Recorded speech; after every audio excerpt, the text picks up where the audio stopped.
de Virrutemaz, foi a nossa super, hiper editora. Vamos ver aqui, Pri. Estou chamando você, estou solicitando a sua presença. Epa, tá entrando, tá dando certo essa live, hein, Pri? Bem-vinda! Bem-vinda, querida, um prazer grande ter você aqui. Ai, que alegria, hein? Depois que trabalhamos todos esses meses juntas e que continuamos, né?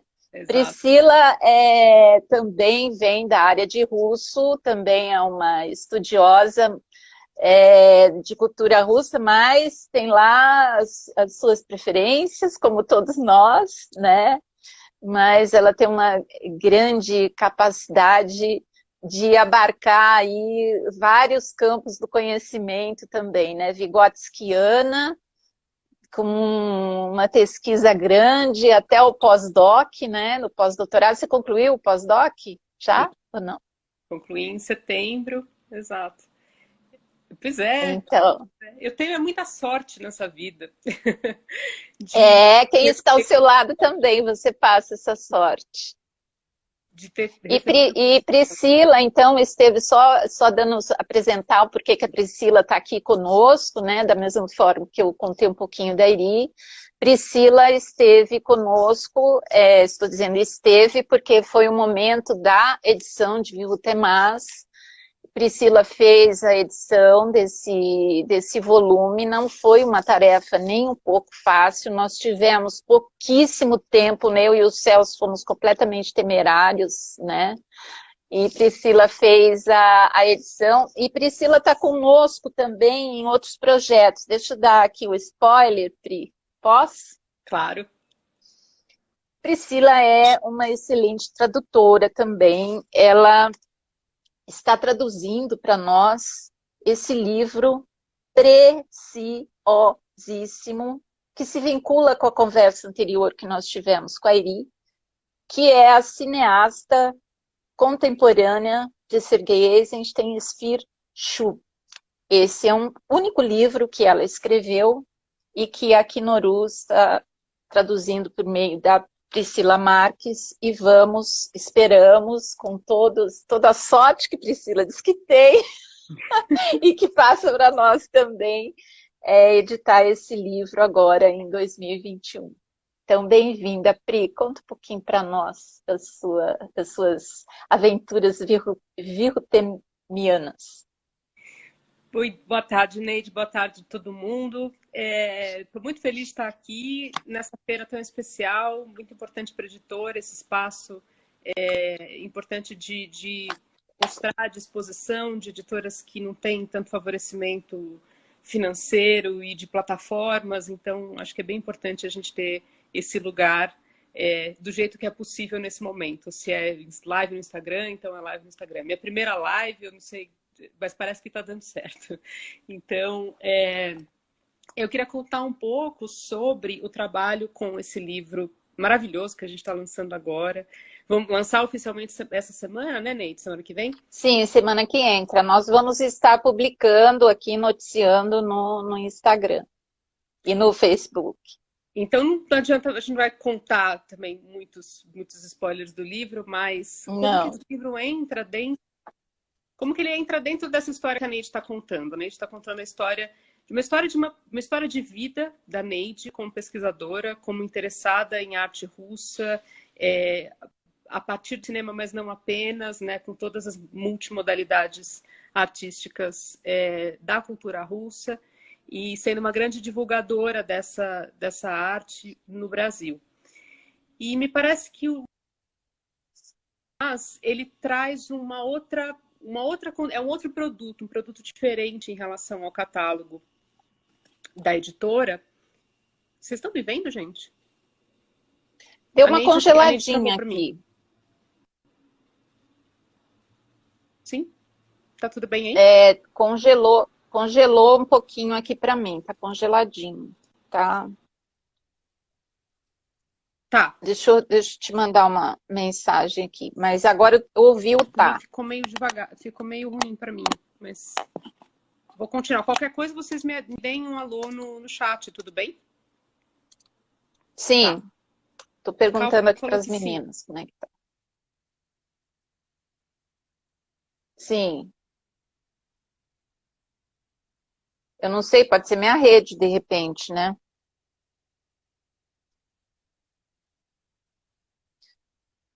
A Raquel Toledo, que entrou, disse que as duas estão bem. Obrigada, Raquel. Então, vamos tocar o bonde, porque tá todo mundo vendo só nós duas, que coisa está enterrando aí.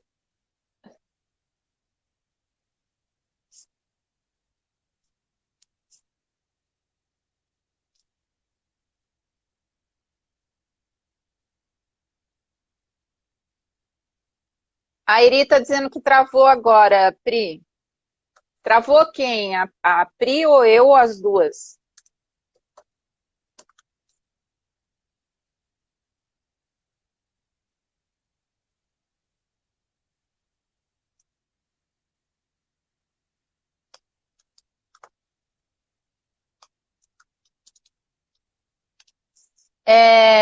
Ih, agora sumiu completamente a Pri. Não sei o que que rolou. É, Deixa eu ver aqui.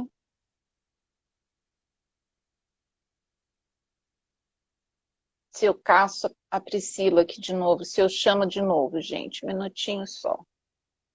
Vamos ver se Priscila entra de novo. Fiz uma solicitação, nova solicitação para ela.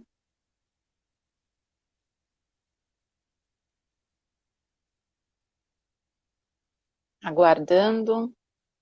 Tá entrando. Vamos lá, Pri. Vamos pedalar aí. Entrou. Voltei. Caí. Caiu, mas a gente vai lá e te pega. Me resgatei aqui. Estou acompanhando o chat, qualquer coisa vocês me avisam. Tá. Eu estava dizendo então que o livro, o Futemaz, ele traz um livro, é um livro autoral, um livro em parceria. Na trajetória de encontros e de pesquisa, ela encontrou um grande parceiro que foi o Celso e fez esse super livro.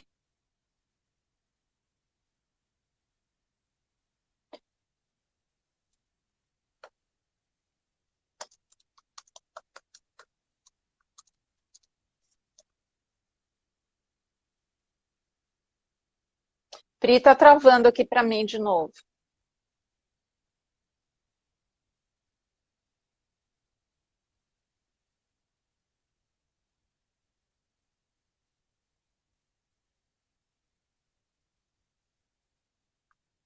Ô, Pri, estão me dando a dica aqui que talvez pelo 4G seja melhor e você desligar todos os outros, se você tiver com alguma coisa ativa.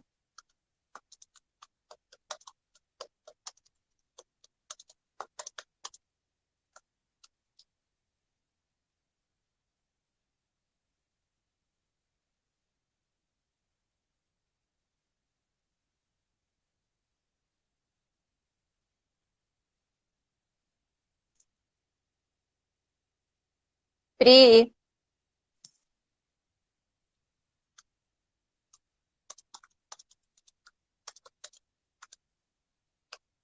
Cal, você tá aí? Porque eu acho que uma ideia seja chamar a Cal e a Cal fazer abordagem.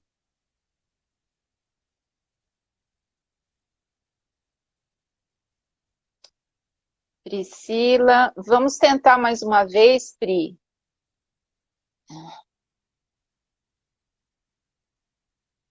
Vamos tentar mais uma vez e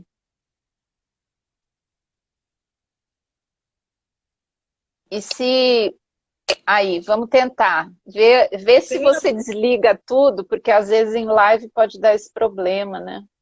Tô no 4G aqui. Vamos ver. E desligou todo o restante, os aparatos todos? Sim. Não sei, tava travando você para mim, aí eu me travava e aí eu falei, Tem alguém aí? Tem alguém me vendo? Agora eu tô ouvindo você bem, tá fluindo. Vamos lá, vamos aproveitar que tá fluindo. Bom, vamos que a gente tem tempo, então vou retomar um pouco o que eu disse. Como que o livro Futemase, ele aparece no catálogo da editora como um produto diferente, inaugura uma nova era, eu acho, no catálogo, né, Neide? Que é uma pesquisona, né? Eu acho que da trajetória que a Neide contou pra gente, de tantos encontros que ela promoveu, ela teve esse encontro felicíssimo com o Celso Lima, de duas pessoas com trajetórias diferentes, mas que se encontraram e se complementaram para fazer uma grande pesquisa que todo mundo teve contato, muitas, milhares de pessoas tiveram contato a partir da exposição, no Sesc Pompeia, depois no Sesc no interior, e que depois tomou um grande fôlego e tomou nossa quarentena, né, Neide? Total. A nossa quarentena se resumiu basicamente a mergulhar nessa escola, mergulhar nessa pesquisa. E o meu trabalho de editora foi um trabalho muito privilegiado, assim, foi basicamente ler em primeira mão esse texto maravilhoso, conhecer essa pesquisa fresquinha. Eu já tinha tido um contato íntimo, próximo, de dentro com a pesquisa pela exposição, e aí, como editora, foi esse lado muito prazeroso de ver em primeira mão esse material e, ao mesmo tempo, e fazer o que foi o meu trabalho, que foi com uma certa expertise da área de russo e tal, ficar correndo atrás de acentuações, padronizações e contribuir na medida do possível, do que foi necessário com pesquisa também, enfim, certificação de algumas informações e tal, mas a pesquisa já estava muito consistente, então ela chegou muito gostosa de ler e foi muito prazeroso de fazer. E uma coisa que eu estava comentando também é que o livro tem uma estrutura que eu vejo ele é um livrão, né? Ele é um livrão de apresentação de um tema pouco conhecido no Brasil e tal, que tem, eu acho, que um alcance de público muito grande, nem é um livro tão de nicho assim, que eu acho que aqui no Rus é uma editora de nicho mais específico, né? Mas acho que com esse livro ela amplia significativamente o escopo de leitores possíveis, de todas as áreas criativas humanas, porque isso que foi o Futemase, uma grande indústria da criatividade em todas as modalidades. E além de fazer, então, esse trabalho de apresentação dessa escola, o livro faz uma coisa que não abandona uma tradição acadêmica da Neide, que ela cultiva na editora. O livro ele não abre mão disso, né? É um livro de divulgação que simplifica as coisas. E também não abandona uma coisa que a editora faz, que é traduzir. E aí, então, o livro está recheado, permeado de pequenas traduções de textos da época, que eu acho que são pequenas pérolazinhas, e nisso também eu tive o privilégio de ajudar, traduzindo junto com o Chico, ou traduzindo sozinha, essa grande obra que eu acho que aborda um tema muito vasto de um e ao mesmo tempo muito rico. Parece que deu uma ruim. Travou. De novo? Não. Travou travou aqui. para mim. Travou. Gente, como é que tá aí? Travou para vocês? Tava ótimo, tava maravilhoso. Tá, eu vi que mas fluiu, continua falando, porque parece que... eu congelo para você e você para mim. Tá. Mas era mas isso, aí... a gente tava dizendo... Uhum. Como eu acho que esse livro vai ser... E agora você já deu um pouco do spoiler do que vem por aí. Vem mais coisas por aí, né, Neide?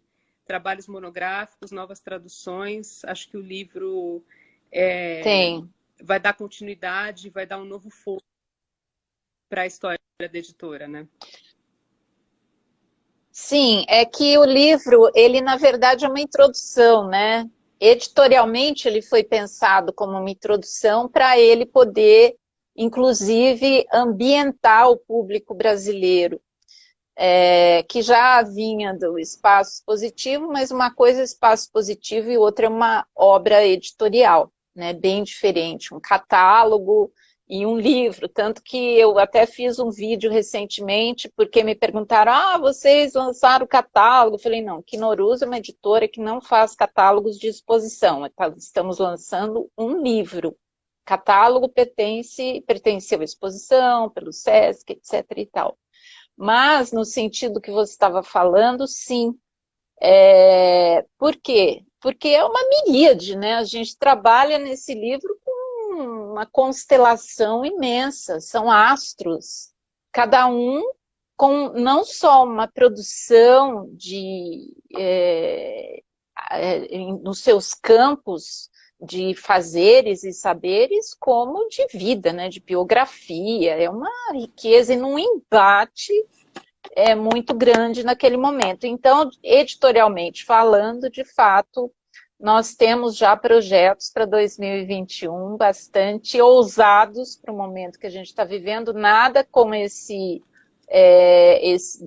dessa envergadura em termos de tamanho, de volume, né, de Viu-Temaz desse livro, mas de lançamentos específicos, de autores específicos e tudo mais. Tanto que temos o selo, né, Viu-Temaz. A Kinorus criou o selo Viu-Temaz para essas obras. Priscila, travou de novo? Não. Oi? Priscila? Acho que está travado aqui para mim.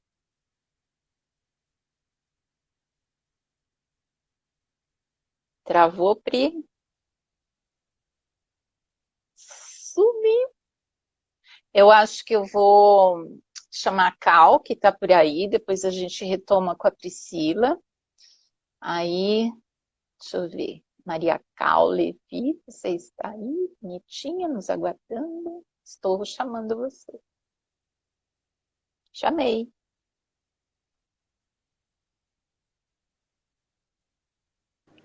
Tô chamando. Olha ela! Oi!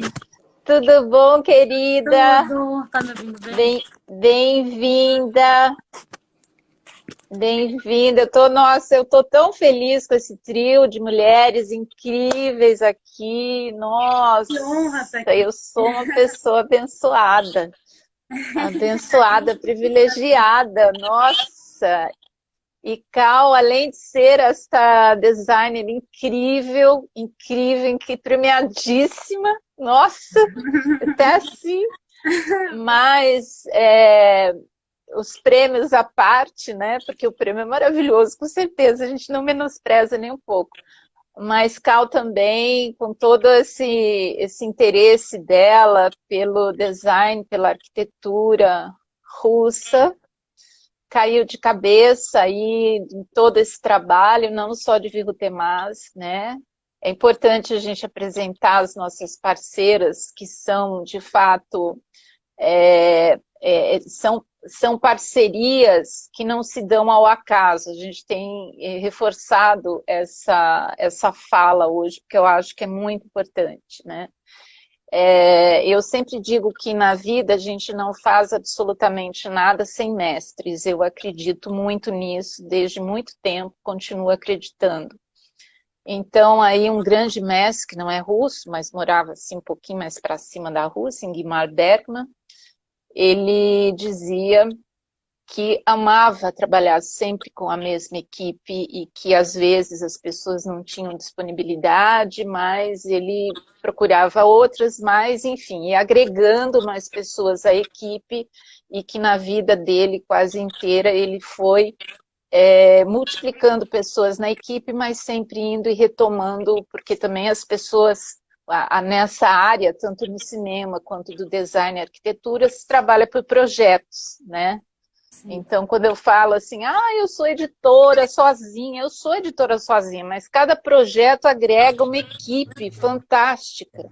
E eu fico muito feliz que essa equipe, agora nesse projeto, esteja com a presença da Cal, que também já tinha participado lindamente na comunicação visual, na produção do catálogo da Mostra Vivo Temaz no Sesc Pompeia, né? E ela já tinha sido aluna do Celso Lima, já estudava design de superfície como o Celso. Então, assim, estamos muito felizes. Eu acho que ela também, eu estou falando por ela, olha que metida. Estamos, pode falar. Estamos felizes, né, de concretizar esse trabalho, assim como eu falei, a produção editorial ela é materialização de conhecimento que circula, né, e você deu essa forma para o livro, para a Ecobag, que está todo mundo enlouquecido, sim, já está lá à venda no site Ecobag. Os cartões, que também eu tenho que dizer, porque eu coloquei lá no descritivo, né? A Cal está lá no descritivo da sacola, dos cartões, né? Que deu esse corpo as nossas ideias, e temos aí pela frente muitos anos de projetos juntos, né, Cal? Linda. Fala mais, então, né? Você. Nossa. Que honra participar desse projeto. Nossa, eu fiquei vendo aqui o pessoal entrando, a Aline, a Pri mesmo, né? Que encontros incríveis, você com o Celso. Nossa, eu era aluno do Celso acho que uns 4 anos, assim. Primeira vez que ele mostrou, eu lembro, assim. Mostrou as primeiras estampas da Stepana e da Popov, eu falei, que é isso, né? Na hora você fala, o olho faz assim, né? Acho que a aproximação primeiro foi pelas estampas e pelo Celso. E aí, quando rolou a exposição, enfim, eu era daquela... O Celso tem os alunos dele, a gente é aquela turminha que segue o Celso, né? Onde ele vai, o pessoal vai, faz todos os cursos de cor e das propedêuticas da Bauhaus e o Temaz e tal. Eu era dessa turminha, tem um monte de gente incrível e tal. E aí ele chamou a equipe pra gente fazer a estamparia de exposição, que foi demais, a gente era em 9 pessoas. E aí foi quando, acho que pela primeira vez, eu consegui ter tempo e tal para entender as estampas, né? Daí num outro lugar. E até foi tão legal esse processo da exposição de vocês que enfim, vocês envolveram um monte de gente para ser produzido um monte de coisa ao mesmo tempo. E aí a Goma Oficina também teve a oportunidade, a gente montou aquele ateliê na Funarte na época. Lembra? A gente fez a mostra de cinema. Sim. A gente estava com o espírito soviético. Nossa, gente, no meio das eleições. Socorro! Nossa, muita coisa, né? Foi logo, eu lembro que, enfim... Logo depois a Funarte também já mudou de diretoria ali, aí até a gente, enfim, foi um período de ouro ali que aconteceu, aqueles tempos. Mas acho que foi isso, né? Acho que foi muita gente produzindo muita coisa e as trocas, né? Se geraram esse ambiente de troca entre todas as equipes, né? A equipe da arquitetura, a galera estava fazendo os trabalhos de madeira, cerâmica, a estamparia, as maquetes, né? Estava todo mundo... A Aline fazendo os vídeos, né? E aí visitando todo mundo. Foi demais, nossa. E aí foi aí que eu recriei a estampa que é a capa, né? Do livro. Olha aí, o garota propaganda aqui no Urus.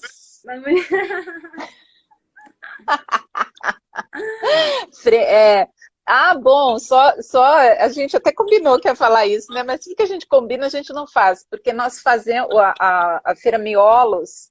nomeou os grupos de editoras de capa, lombada, quarta capa, orelha, né? Muito didático. E nós somos da lombada. Nós somos então, da lombada. Somos a lombada, o grupo de editoras da lombada. Infelizmente, não estamos podendo assistir as lives das colegas, mas depois vou assistir. Desculpa, Cal, era só para fazer esse momento garota Vivo Temaz. Mas eu acho que esse livro começa pela capa, né? Não sei, eu tenho essa sensação que esse projeto gráfico surgiu quando vocês me convidaram, fiquei muito honrada, né? Eu e o Júlio, que a gente também já tinha sido a duplinha que tinha feito a exposição e o catálogo. E aí vocês já tinham falado, não, vamos fazer um livro, vai rolar um livro. E aí esse livro, ele é um livro de financiamento coletivo, né? O que mostra que, isso é vital. É vital, né? Que ele é um livro que surge de uma ideia de coletividade de pessoas querendo acessar esse conteúdo aqui. E o curioso, quando eu e o Celso pensamos nessa estampa, é o V, né? É o V. O V de Virrutemaz, o V de Vitória. Essa estampa tinha que ser essa estampa, né? E aí você criou em cima, redesenhou o grafismo da Lyubov Popova, né? Conta um pouquinho pra gente como é que foi esse desenho, por favor. Estamos curiosos. Eu já tinha recriado essa estampa para a exposição, né? Recriado, a gente diz que é com as imagens em baixa qualidade e tal, que a gente tinha acesso. A gente tinha o trabalho de interpretar a estampa e aí produzir ela com pintura manual grande. A gente chegou a fazer 2 bandeiras de cada estampa, foram 38 estampas, 2 bandeiras de cada estampa, com 2 metros por 1 metro. E eu fiz 5 estampas, uma das que eu fiz foi essa. Então, quando vocês falaram que queriam essa estampa na capa, eu já comecei a pensar, né? Como é que seria esse desdobramento, assim. E ela é incrível, né? Essa estampa. Eu sou muito fã dessa estampa da Lyubov Popova. E ela tem algumas coisas curiosas. O V, né? Que foi o elemento que na verdade, ela é uma estampa que ela é fundo, figura se confundem, né? Que até é uma das razões pela qual ela tem esse efeito ótico. E aí a primeira coisa que eu pensei, assim, projeto gráfico, eu e Júlia, a gente tem esse processo que a gente pensa muito... a gente é bem ligado a pensar a grade, né, do projeto gráfico. Então a gente começa pensando qual que vai ser as proporções, que a partir disso a gente vai pensar em todas as medidas do livro, né? Desde o tamanho de fonte até o entrelinhas e tal.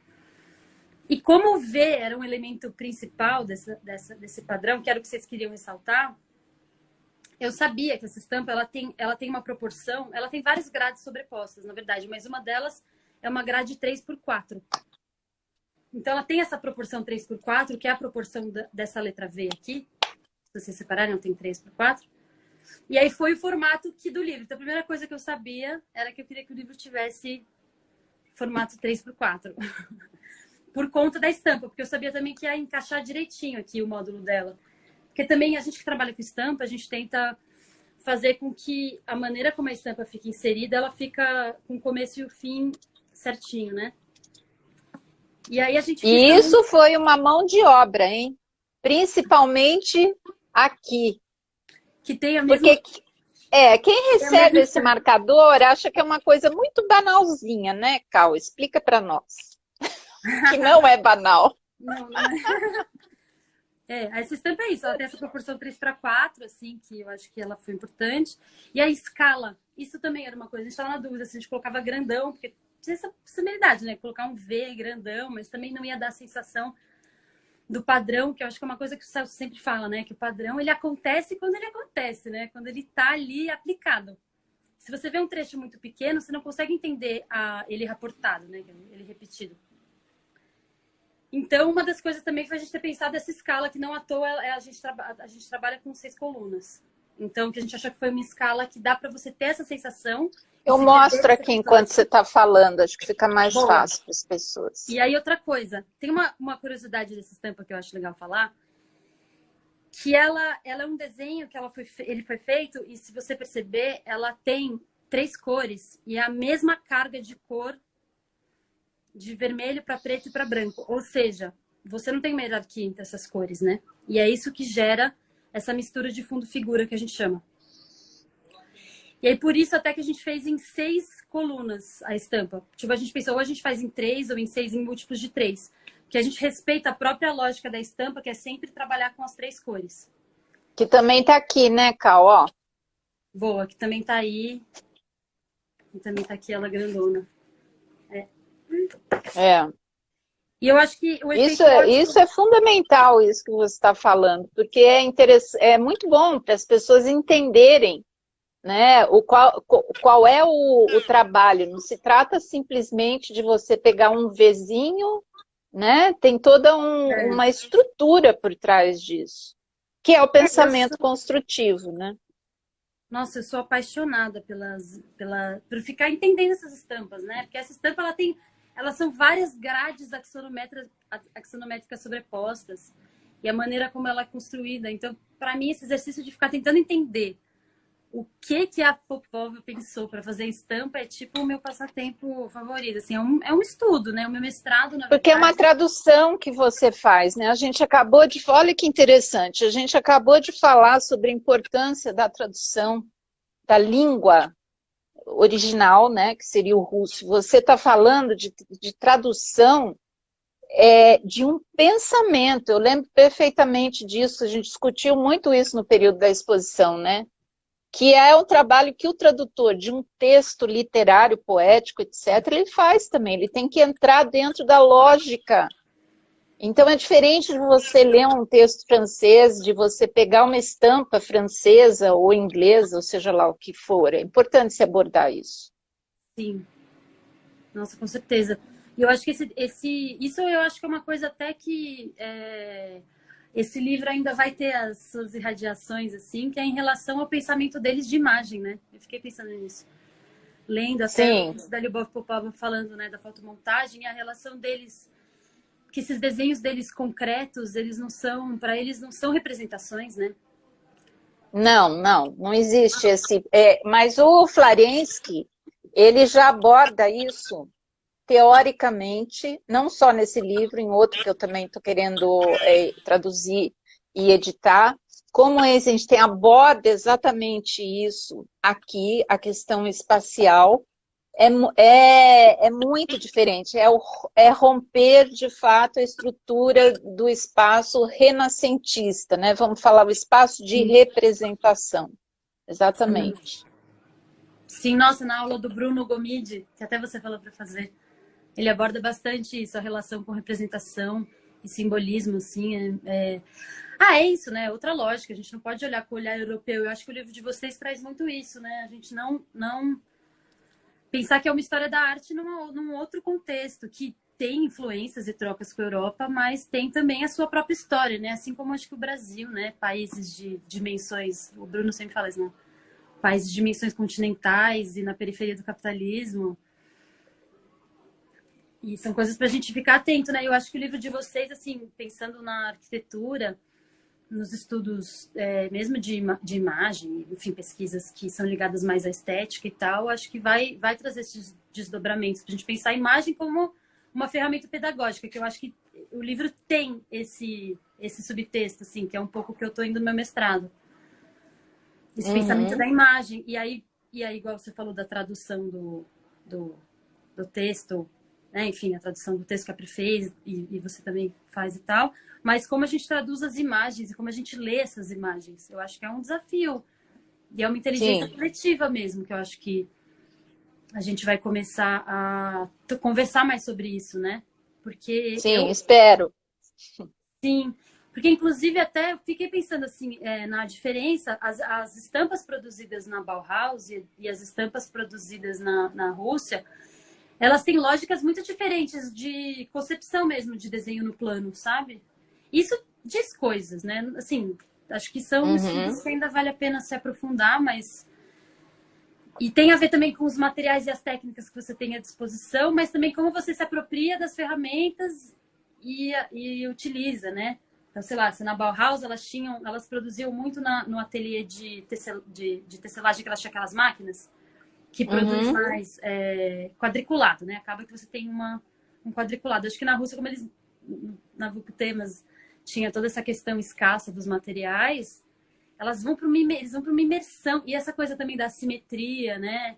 E dos tensionamentos, que até é uma coisa que a gente tentou usar bastante no livro, assim, né? Essas tensões. Sim, então, fala um pouquinho pra gente do interior do livro, conta um pouquinho aí, como é que foi essa... conceber esse miolo, né? Porque a gente falou de capa, né? Para quem não é da área, aqui a gente fala de miolo. Como é que foi concebido esse miolo? Acho que o primeiro passo foi desenvolver a capa do livro, né? E a partir disso, porque inclusive a gente precisou fazer para a campanha e tal. Mas aí depois a gente tinha esse desafio que era diagramar essa Bíblia, né? Uma Bíblia, né? Uma Bíblia, a minha Bíblia. Mas eu acho que teve alguns desafios, né? Eu acho que o primeiro deles, assim, que acho que foi uma coisa que a gente fez tudo muito junto, né? Foi em Sim. relação às imagens, que eu acho que a decisão da gente ter feito as imagens todas em PB, ela foi bem acertada. Que eu acho que é um jeito da gente conseguir fazer com que a gente tenha uma... São imagens de arquivo, imagens históricas, imagens com tratamentos absolutamente diferentes. E acho que a gente optou na opção de fazer o livro inteiro em duas cores, né, que é o vermelho e o preto, eu acho que a gente ter feito as imagens todas no preto garantiu com que a gente tivesse essa padronização, assim, de organização mesmo, né, das imagens toda PB. E acho que foi um ponto importante do livro, assim. Outra coisa que eu acho que foi bem acertado que a gente fez foi o fato de a gente ter escolhido esse papel pólen 80 gramas, que fez com que, mesmo que ele seja um livro bem grosso, assim, né, com uma lombada. Sim. Falando Uma super lombada. Uma super lombada, ele tá leve e ele tá fácil de manusear, né? Porque a ideia Ficou gostoso, né? Nossa, isso foi uma coisa que só quando você pega que você sente, né? Isso foi E por falar em imagem, foi um perereco fazer o tratamento dessas imagens para chegar aqui, que foi o Paulo Angerame que fez, né? Meu querido, caríssimo companheiro, para todas as horas e situações. Conta um pouquinho pra gente dessa ideia de colocar as imagens para dentro. Isso aí tem chamado a atenção de várias amigas artistas que vêm comentar comigo, eu acho muito bacana. Acho que teve esse desejo um pouco de tentar... É difícil, né, quando a gente mexe em imagem de arquivo, imagens que a gente nem tem mais contato com... Enfim, são imagens que não é fotógrafo, que você pode... que tem restrição do que pode fazer ou não, e dá muito medo de invadir.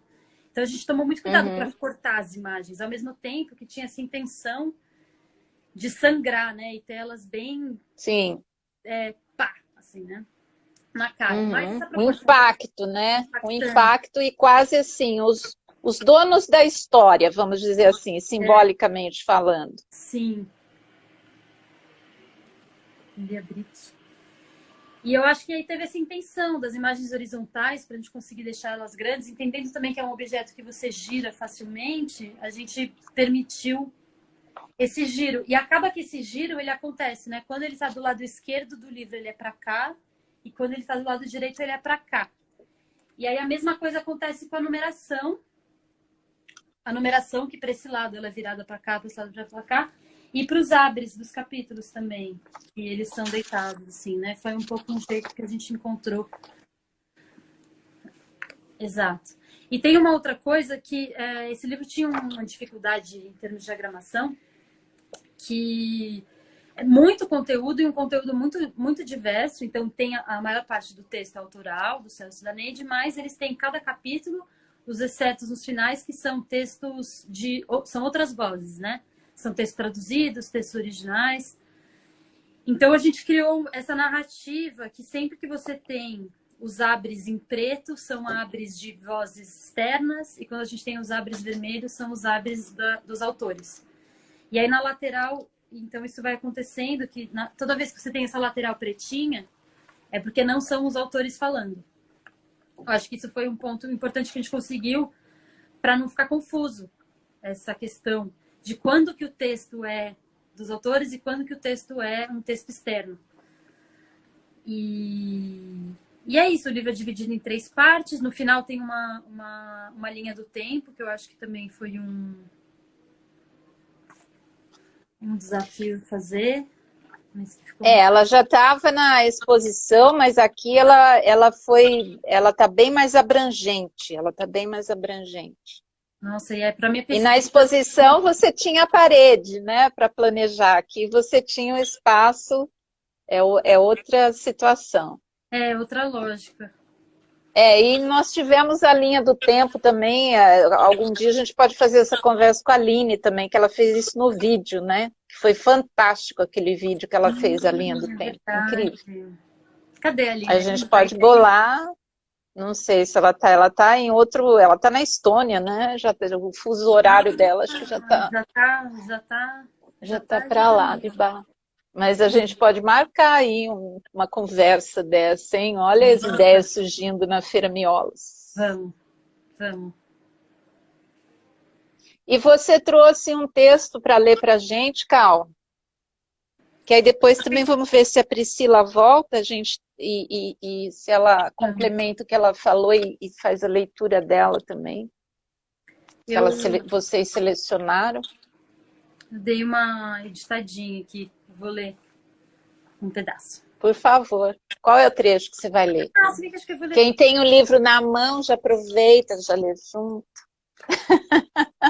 Página 419. Para ver o tamanho do livro, né? Página 419. É, a Bíblia. Mas eu vou ler o trechinho do Alexei Gun, do Construtivismo no Ocidente.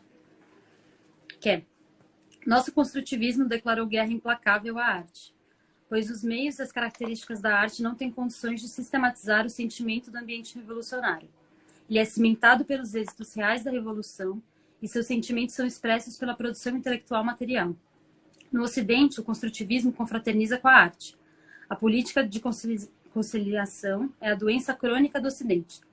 O nosso construtivismo estabeleceu objetivos claros: encontrar a expressão comunista das construções materiais. No Ocidente, o construtivismo coqueteia com a política, declarando que a nova arte está fora da política, mas seria ela a política? O nosso construtivismo é combatível e implacável. Ele trava uma dura batalha contra os artríticos e paralíticos, contra os pintores de esquerda e de direita, ou seja, contra qualquer um que defenda, um pouco que seja, a atividade especulativa da arte. Nosso construtivismo luta pela produção intelectual material da cultura comunista. Incrível esse texto do Gun, né? Que é o construtivismo. Foi traduzido pela Priscila. E esse texto, inclusive, ele está vai estar completo, ele já está traduzido inteiro, completo, e vai ser uma das nossas próximas publicações, com muitas notas, porque esse texto da Alexei Gun, para nós, hoje em dia, ele parece até hermético, porque ele remete, depois posso até conversar um pouquinho isso com a Pri, porque ele remete a questões que para nós são desconhecidas, e sem contextualizar o que ele está dizendo, isso pode ser qualquer coisa, né? Nossa, eu tô louca para esse aí, hein? Em breve, no nosso canal. Aqui no Muito em breve. Cal, então vamos passar um pouquinho da palavra, ver se a Priscila consegue... Ela não, né? Ela não trava nunca. Vamos ver se a transmissão dela não trava. Ela já fez uma carinha de coraçãozinho. Vem, Pri. Valeu, Neide. Obrigada, Cal. Valeu, querida. Até mais, nos falamos mais. Tchau. Tchau, querida. Obrigada. Então, vamos chamar a Pri.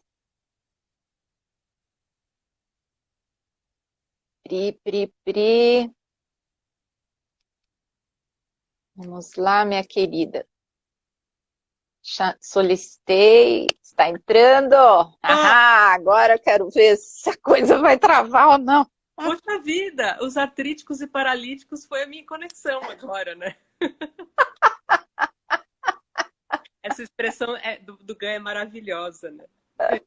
Total. Temos muito que explorar esse texto dele, né? Com certeza. Muito legal que a Cal tenha lido ele, que acho que também já dá um gostinho do que vem por aí na editora. Sim. Selo Virrutemaz em ação.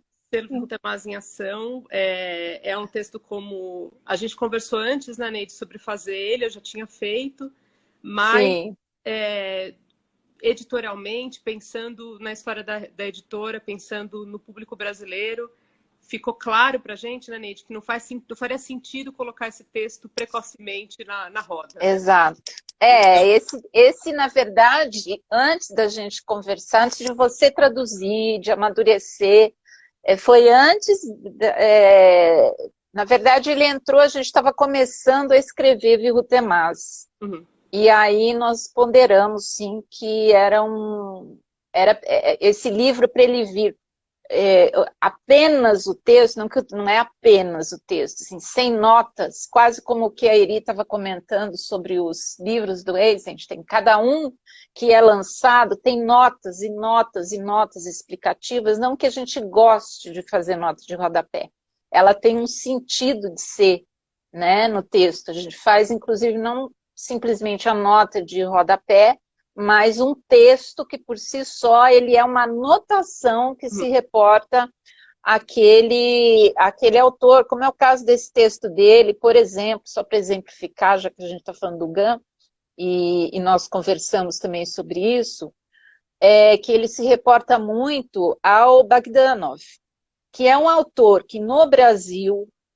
completamente desconhecido, nós tivemos agora uma tradução pela Boitempo, da Paula, e é um livro de ficção, né? Embora seja um livro importante dentro desse contexto todo, mas o Bogdanov é um pensador monumental, ou seja, para o Gun se reportar a ele, a gente colocar, traduzir e publicar apenas o texto do Gun, sem dar essa referência, sem se reportar a Bogdanov, quem foi esse cara, o que ele fez, enfim, qual é a importância do pensamento dele no pensamento do Gun, né?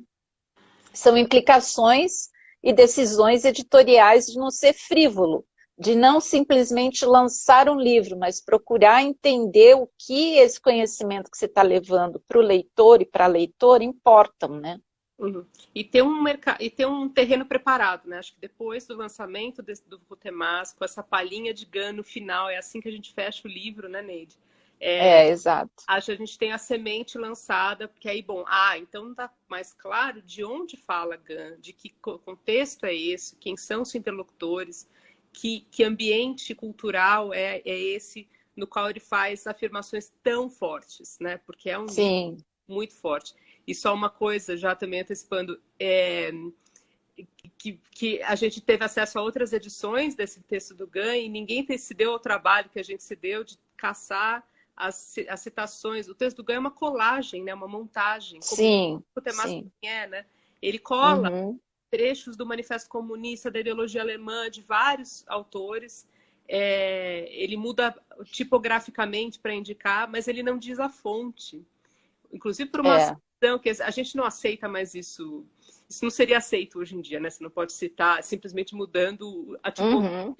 Você tem que Mas era um método deles, né? Sim, e era uma questão de conhecimento como uma coletividade mesmo. É o mais, mas é o conhecimento, né? Mas a gente teve esse trabalho de reconstituir de onde eram essas citações, porque acho que para o leitor de hoje vai ser importante estar informado e poder estabelecer as conexões teóricas que o texto produz, né? Foi muito... isso é fundamental, né? Isso é fundamental. E a Priscila é uma tradutora tão cuidadosa, porque ela é pesquisadora dessa área já há muito tempo, que quando ela entregou a tradução no mesmo formato que o Gun fez o texto construtivista dele, com todas as marcas construtivistas, marcas gráficas. Do alto eu olhei aquilo. Nossa, porque foi para mim assim, foi uma coisa tão linda, eu fiquei tão emocionada, porque é a total compreensão de que o texto escrito ele se imbrica completamente com o texto visual, vamos chamar assim, né? Imagético. Aquilo não existe sem o outro. Esse foi um respeito da sua parte que foi assim, fiquei passada. Eu falei, caramba! E depois eu adorei trabalhar com a Cal também, assim, não tenho nenhuma vocação, eu não sei, eu vi aquele InDesign aberto e entrava em pânico, mas assim, essa parte gráfica é muito saborosa, assim, eu adorei estar por dentro como editora, né, poder acompanhar também essa trajetória do texto do Word, que é tão feio, né, assim, não tem grandes elaborações, né, para aquilo virar um projeto gráfico, virar um livro de verdade, né? E foi muito legal trabalhar com a Cal. A gente, com todo o cuidado do mundo, a gente até se encontrou com máscara, igual uns astronautas, assim, com distância, mas a gente fez esse acabamento do livro juntas. Foi muito legal, assim, poder ver e pensar por que isso, por que aquilo, porque eu vejo como editor uma coisa, não, mas essa nota tem que estar aqui, não sei o quê.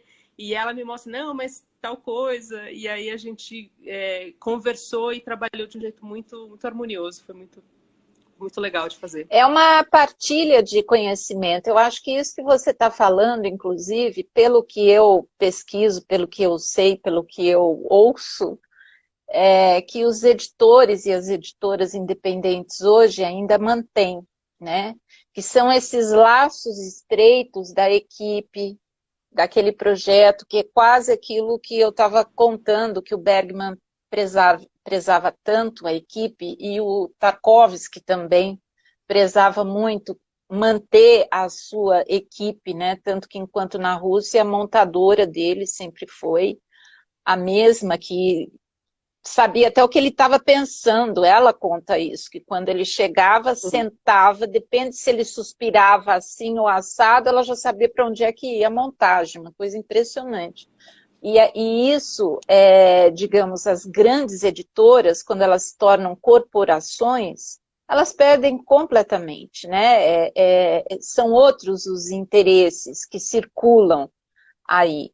E que eu acho que dentro de um evento como esse, da Feira Miolos, feira de editores independentes, eu acho que isso é um caráter distintivo, isso que você está falando. Na pandemia, eu fui lá porque você e Cal sentiram essa necessidade de trabalhar juntas, não é? Foram lá de astronautas, adorei isso.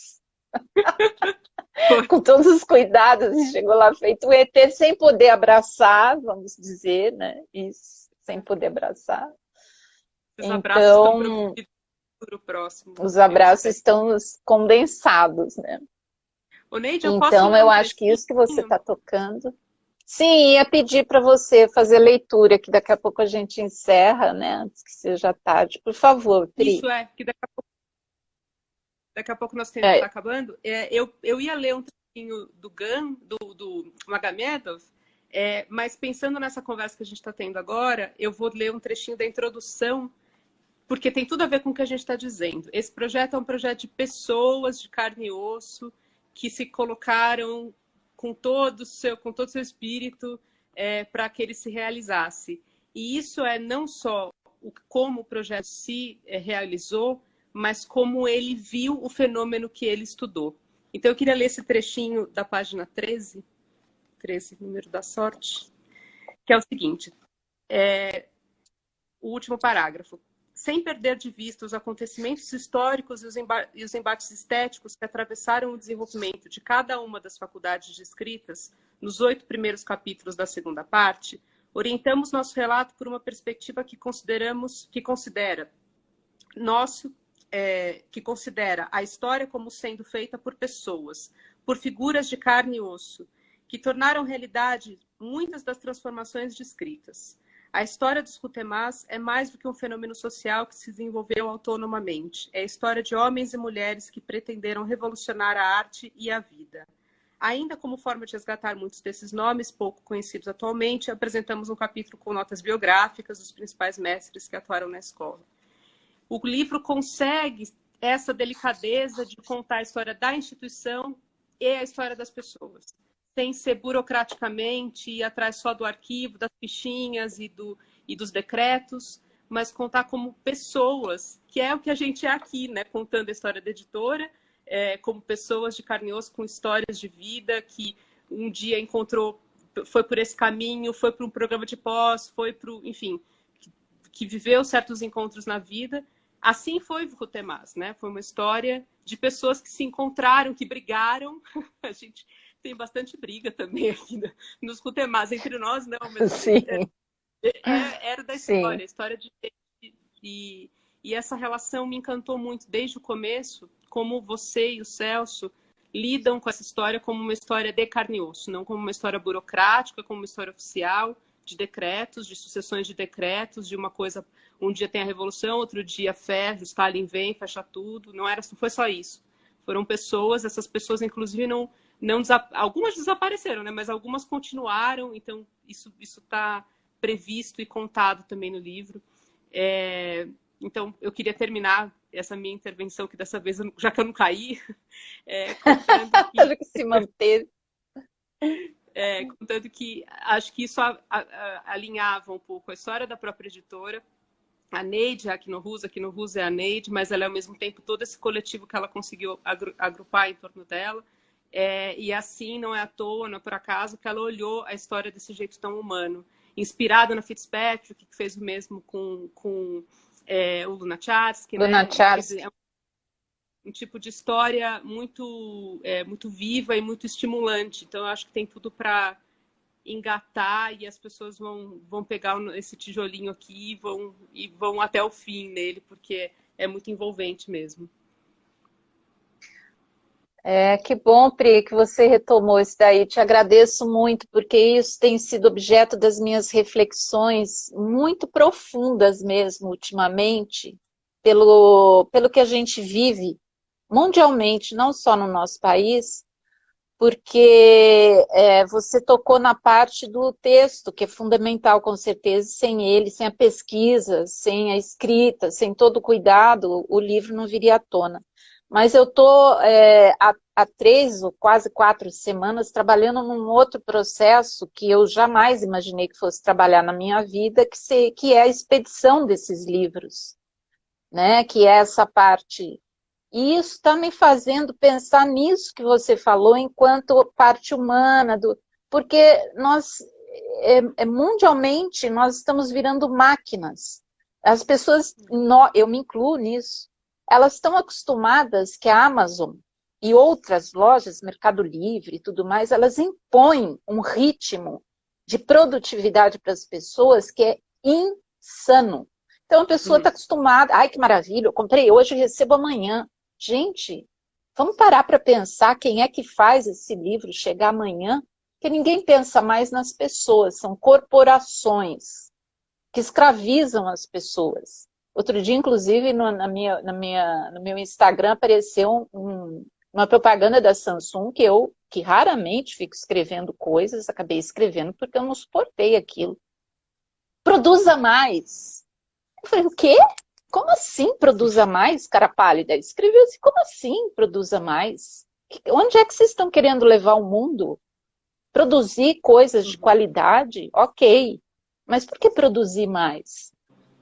Então, eu não quero me exaltar agora no final, depois dessa fala tão linda, fraterna e tudo mais, mas é assim, eu acho que a gente precisa retomar esse olhar, tanto a crítica da produção, quanto olhar o que é um editor, uma editora independente. Será que é aquela editora que almeja ser uma corporação ou ela está feliz em ter o ritmo dela e assim, inclusive, ela está resistindo a essa imbecilização humana causada pelas corporações e outros pensamentos que tem em torno disso, né?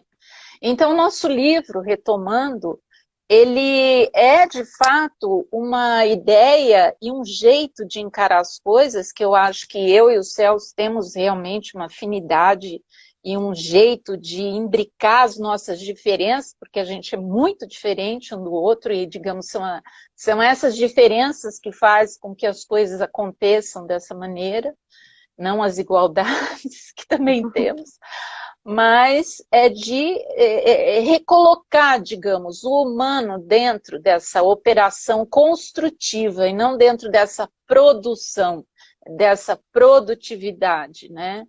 Então, eu acho que até agregar a equipe e ter tido essa compreensão, e agora vou me dirigir a todo esse coletivo que nos apoiou, porque não só o projeto Virrutemase, agora vou ter que falar, sim, desse projeto, como disse a Priscila, ele é fundamental nesse momento da editora, sim, com certeza, a leitura da Priscila é certeira.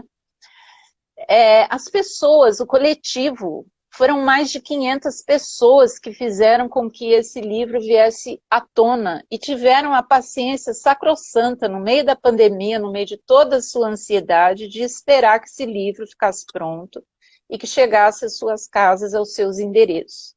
E que muitos que se mudaram e que estão tendo problema na recepção dos livros também estão entendendo que também somos humanos, que não somos uma corporação que se diz querer ser infalível, nós assumimos a nossa infalibilidade, né? Nós somos falíveis, nós falimos, sim, e tentamos corrigir os erros também da melhor maneira possível, dialogando com cada pessoa que nos escreve, vendo qual é o melhor caminho, de fazer com que o livro de fato chegue. Sempre é essa a nossa intenção, né? De valorizar essa humanidade que todos nós temos, né?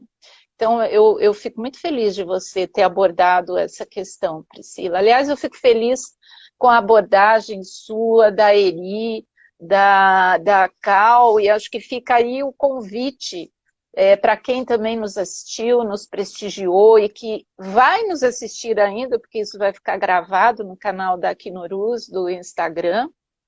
Quem quiser compartilhar, quem quiser comentar, pode comentar. Então, para essas pessoas que também se juntem a nós nesse objetivo de fazer edições que sejam edições que se fundamentem em um devir, que se fundamentem em uma vida e que não se preocupe apenas em produzir, em fazer sucesso, em ter livros que vendam, né? Eu acho que está na hora da gente mudar um pouco essa chave, minha gente. Tenho essa impressão, não sei se vocês também têm, mas eu tenho.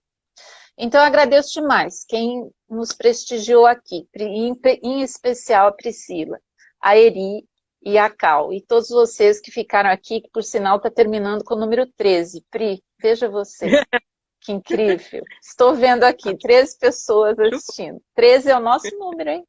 É nosso número. Olha só.